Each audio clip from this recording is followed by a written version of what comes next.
I'm responding to the question, what foods do I eat for hair growth? So what foods support your hair growth? And thank you for that question. Those of you that are hanging out with me, if you ask me questions to the best of my ability, I will respond and I will do a video about it to answer your question if I'm able to. So that is what I'm going to answer for you. What foods will support your hair growth? What foods to eat is what the question was. So I'm going to share with you the foods to eat. I'm also going to share with you the supplements. And lastly, something very important that you must hear. So stay into the end because this is super important when it comes to your hair and everything. So you've got to stay into the end because I'm going to tell you that. This video is for you if you are a woman over 40, so in perimenopause, menopause, and beyond. This is who this channel is for. That is who I'm speaking to, women in midlife.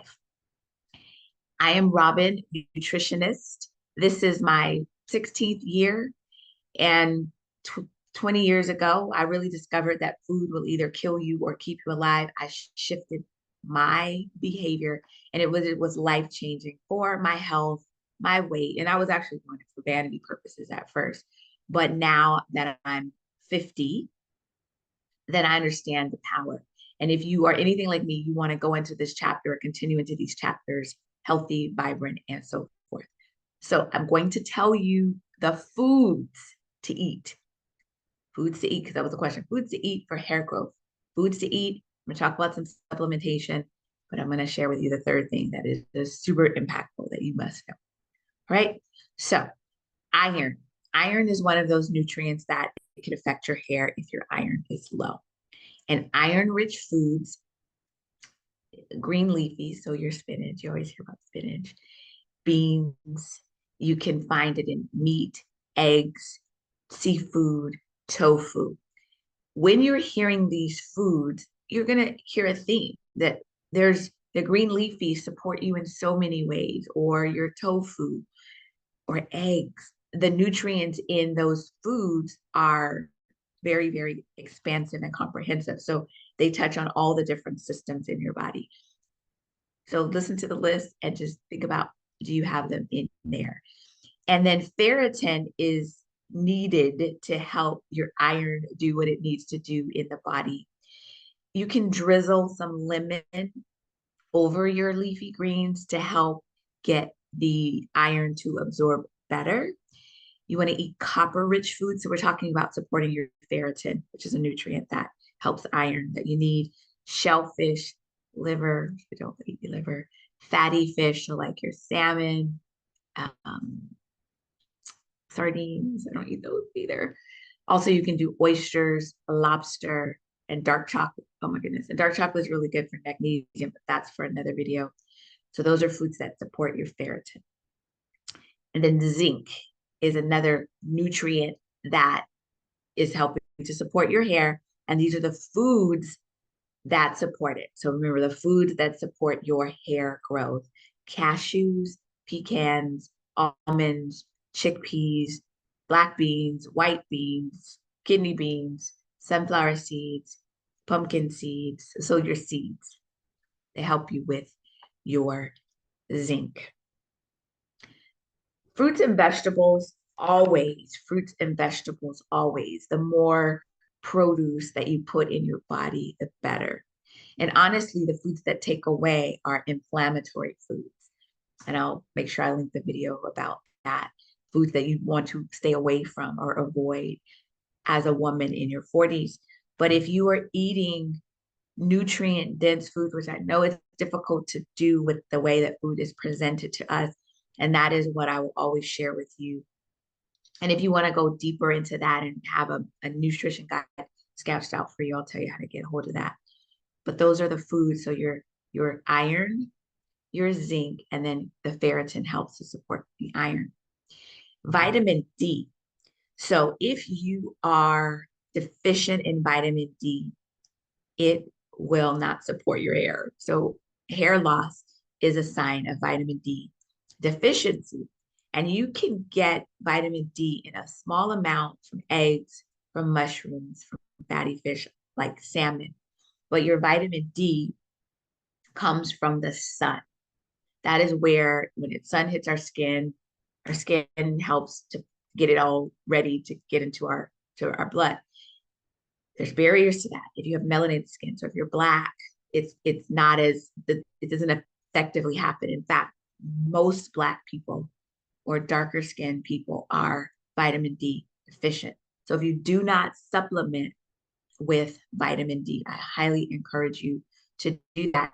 And that is one of the subjects that I talk a lot about.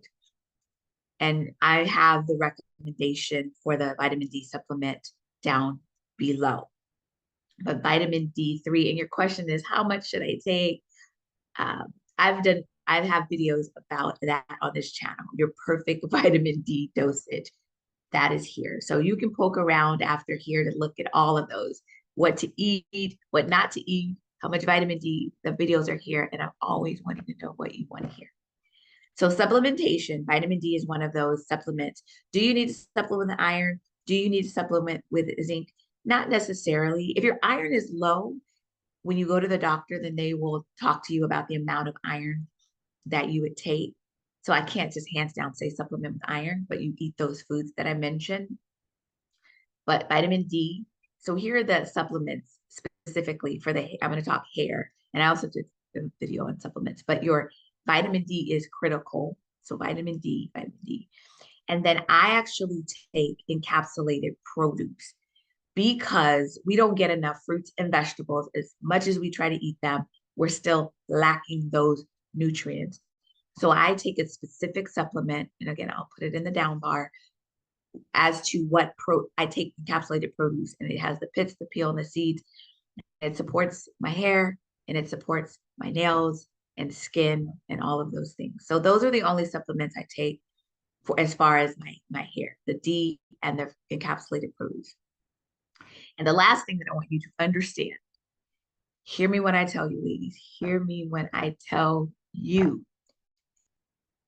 when we go to the menopause space, when we're in that perimenopause space and the estrogen and the hormones change, one of the side effects is your hair is thinning. So you want to do all the things. You want to put the nutrients in your body. You want to have the best supplements, but you also have to understand that the changing in our hormones is going to change our hair. Also, stress is another factor in why you may be experiencing some hair challenges. But the hair, to my understanding, gets our nutrients last.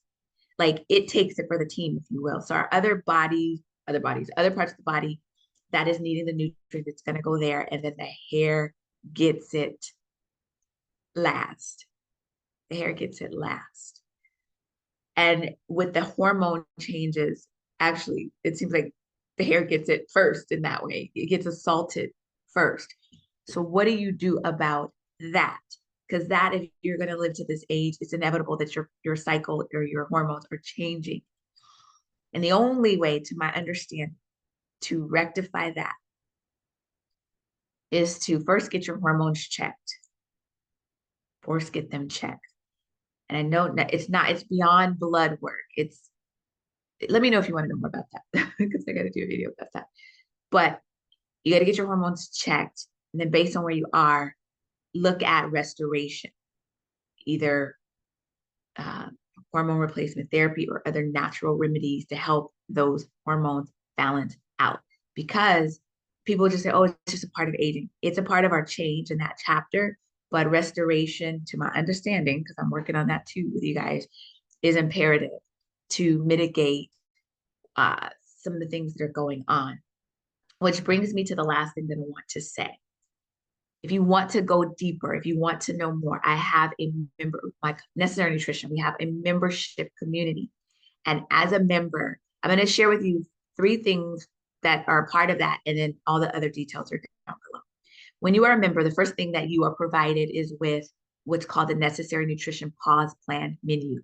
And that is what to eat, all laid out for you, meal by meal, where you have options, where you have enough magnesium and calcium and all the proteins and all the things. So it's all laid out for you. So you take the guesswork out of, what do I eat as a woman over 40. So when you become a member, the first thing that we give you or get to you is your nutrition plan. And when you are a member, we communicate because I want to make sure that you support it. You get your questions answered. I will be your friend. The second part of that is we have live programming where experts that are in topics that support us as women are coming to talk to us live on Zoom.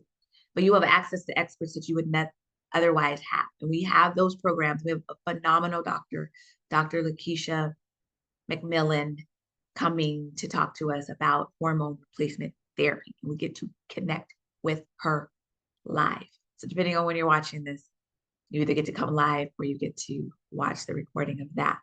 But we bring live our experts to you live quarterly. And then we have classes on demand where you get to watch the classes on pelvic health and anxiety, so many other topics at your leisure. So you get the nutrition plan, you get the live programming, you get the classes on demand, lots of support, and you are a member of our community. And your membership is good for a year. So get those details. We'd love to support you in that way. Otherwise, you're missing out. Our intention really is to help women in midlife, women in menopause, perimenopause, and postmenopause get these symptoms gone and feel vibrant and excellent. All right. So somewhere it's going to pop up some other videos that I'll recommend or another video that I'll recommend. Vitamin D down there, the recommendation, what I take for the fruit, encapsulated fruits and vegetables, and then becoming a member of the Necessary Nutrition community and getting that nutrition plan. It's going to sketch out so that you have your hair growing and your skin and your nails and all the things. And I'm a work in progress, just so you know. Like seriously, honestly, my hair is not as thick as it was when I was in my 20s. I'm not even joking. So it happens. And I do all the things, but I'm still in that space. That's all I'm going to say about that. So if you have any questions, let me know. And if I'm a YouTube creator, I have to say like, share, subscribe, and all of those things. So eat well, think well, and be well. This is Robin. Till we meet again. Take care.